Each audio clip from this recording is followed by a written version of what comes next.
Russell Westbrook will be facing former teammate Kevin Durant when the Clippers and Suns series gets underway on Sunday. Westbrook obviously got asked what it would be like seeing KD on the other side in a playoff series. Take a listen. That'll be normal for me.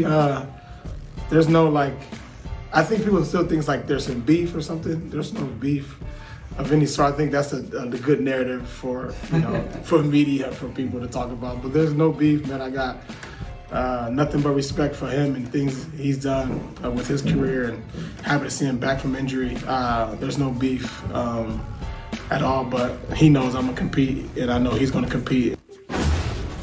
Russ taking the high road. Shannon, do you believe him? Yes, Skip. There shouldn't be any beef. Whatever issues you may or may not have had after 7 years, they should be long gone by now. You can't get mad at a guy for wanting to chart his own path because you did the same thing. Okay, Kevin Durant left OKC. Didn't Russ? Hold on. He got a Clippers uniform on. And before that, he had a Rockets uniform on. Yep. And then he had a Wizards uniform on. And then a Lakers uniform on. Mm-hmm. And for a cup of coffee, he almost had a Jazz uniform on. Yep. So he can't be mad at KD when he left.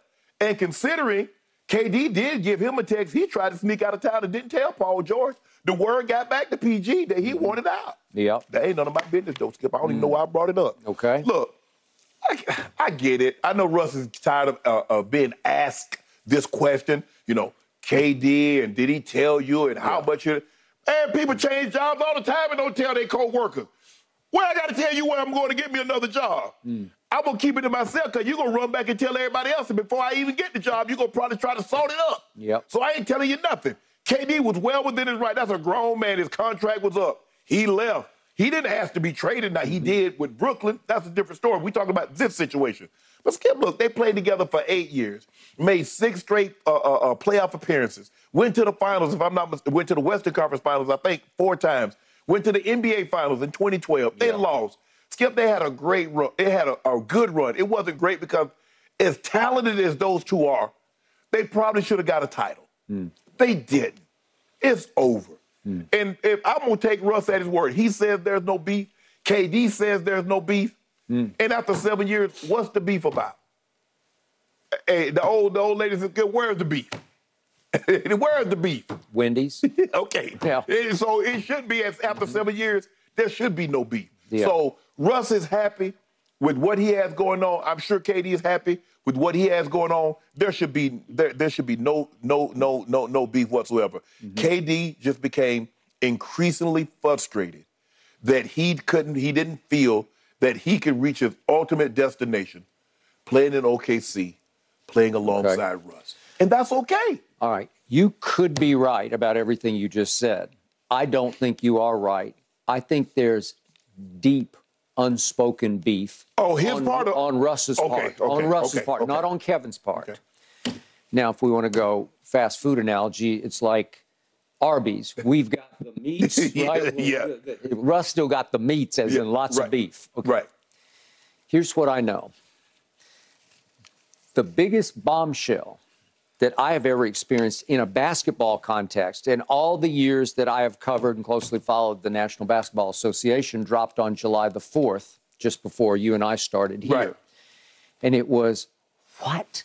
Kevin Durant is going to Golden State? Remember, it was a 4th of July fireworks. No, we were working here. We was here. Was it? It was in 2017. I thought it was right before. No, we started in 2016. I was on vacation in Palm Springs on that day. I was thinking it was right before we started. Were you sure about that? It was 2017. We started in 2016. 16. Okay, well, whatever. But that was right. Now, the Kawhi one was pretty big. Yeah. But it wasn't as big as KD because Kawhi's not as big as KD. Correct. All right.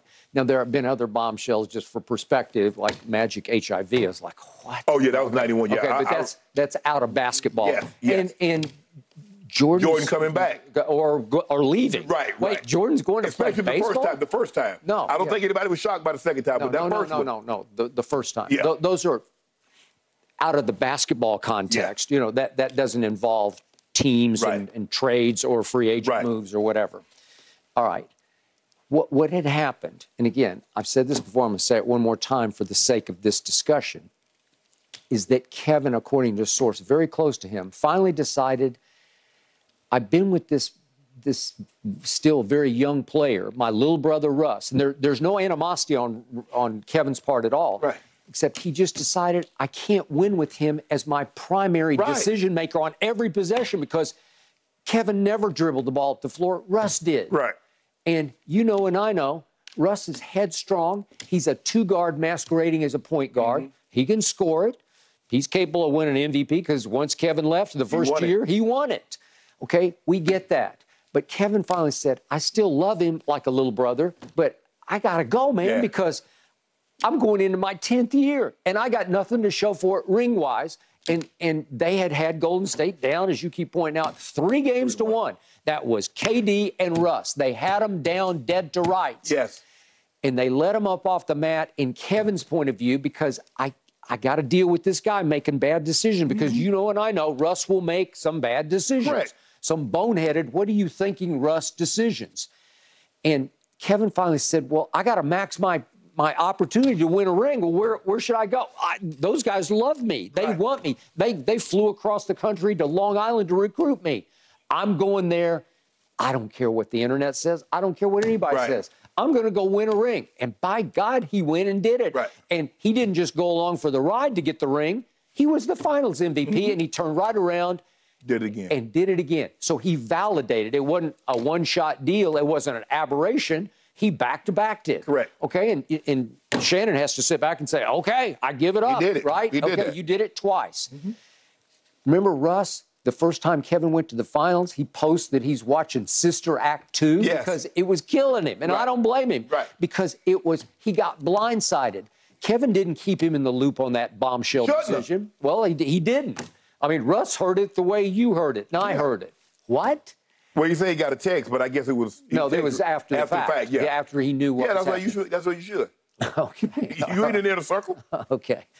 So the point is, Russ got left high and dry because Kevin left as a free agent. There's no return on the deal. You just suddenly don't have your best player. Right. But here's the point. Here was Kevin's bigger point. Sam Presti always thought that Russ was the better player. And you can scoff or laugh or whatever you want to do, but he valued Russ a man that smart. A little more. A little. I'm just telling you what Russ... this is what Kevin's point of view was, that they always treated Russ a little better. They catered to Russ more than they catered to KD. Now, is KD the thinnest-skinned superstar I've ever closely observed? Yes, he is. Right. But I'm telling you, Kevin's heart was hurt over the fact that he thought Presti and all of management catered more to Russ than to Kevin. Okay. Because you want to talk about a diamond in the rough for Sam Presti. He's had a bunch of them, but the number one, I watched for 2 years. I watched Russ at UCLA with those teams that were really good. I saw him in the national championship game. I didn't see this. Could you see him? I couldn't see any of this. The first year when he was just a freshman there, usually when you're going to be an NBA star, when you're a freshman in college, you know what happens. You're done. You're gone. And you, Shannon, can just turn on your TV and say, oh, I can see that, right? I did not see this. I couldn't see it. And then he comes back for his second year, and he put up decent numbers. I don't have them right in front of me. I had them for podcasts I did. Yeah, but it wasn't. He averaged like 14 and 7 or something like that. You couldn't see it. Sam Presti saw it. Right. And he took him 4th overall, and guess what happened? MVP happened. Right.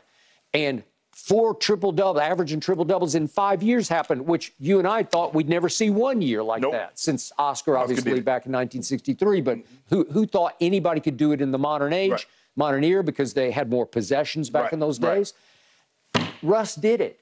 And it was all kind of in spite or to spite Kevin. Like, okay, if you left me high and dry, I just discovered this new stat called triple-double. And if I have Steven Adams and I just leave the ball, I attack, I go hell-bent to the rim, and if I draw 2 defenders, if I just leave the ball on the floor and Steven dunks it, this thing starts adding up called assists, which he never cared about. Russ is not a natural-born point guard. No. It doesn't come naturally to him. He had to force it. He had to figure it out. And it never looks quite right to me, but he can pile up the numbers, okay? So, to me, Russ is so proud of who he is and what he has accomplished that he still holds he's a grudge holder to me more than Kevin is. Kevin is live and let live. Right. He just kind of like, oh, whatever, because he got his 2 rings. Russ doesn't have a ring yet. Right. So Russ yesterday kept talking about Kevin, and this is somewhere between grudging praise and damning with faint praise. He said of Kevin, he's probably one of the best scorers I've seen. Probably one of? Well, that probably one of. That's like double disqualification, right? I mean, wouldn't he just say?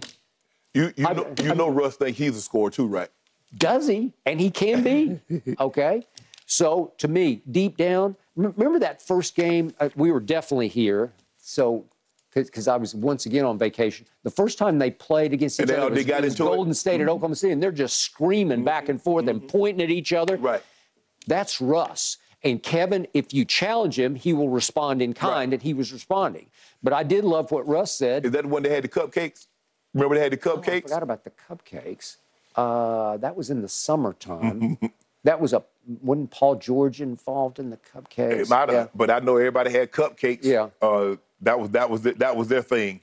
It was to indicate they think Kevin was soft. Right. Okay. Well, you got that going on. Will Kevin just let all that go? He doesn't care. Yeah, He's got his rings. He has bigger fish to fry. Yes. But I think you're going to see some sparks fly from Russ.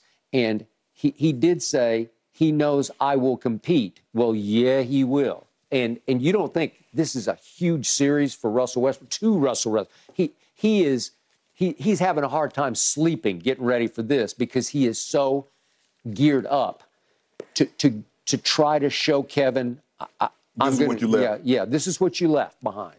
Okay, is it beef? I don't know, but there's still some bad blood that lingers over everything that happened in Oklahoma City. Damn. After 7 years, Kev? Okay, but it was unrealized potential on both their parts, right? We had they were together for 8 years. Yeah, they did get to a finals, but I was calling them the Baby Thunder. They had James Harden on that team, right? And they went to 4 Western Conference finals. They did. Okay. And they ended up having nothing to show for it. Yeah. Okay. So what could have been? Okay. All I know is I'm going to be on the edge of my seat for this one because the drama doesn't get much better than this. True. Yeah. I think everybody's going to be on the edge of the seat. Yeah. I completely concur. Something is going to go down. You know it. You just know it. You know it. All right, guys. Should the Colts go all in on Lamar Jackson? You brought him up earlier in the show. Let's do a little bit deeper dive. That's when Undisputed returns.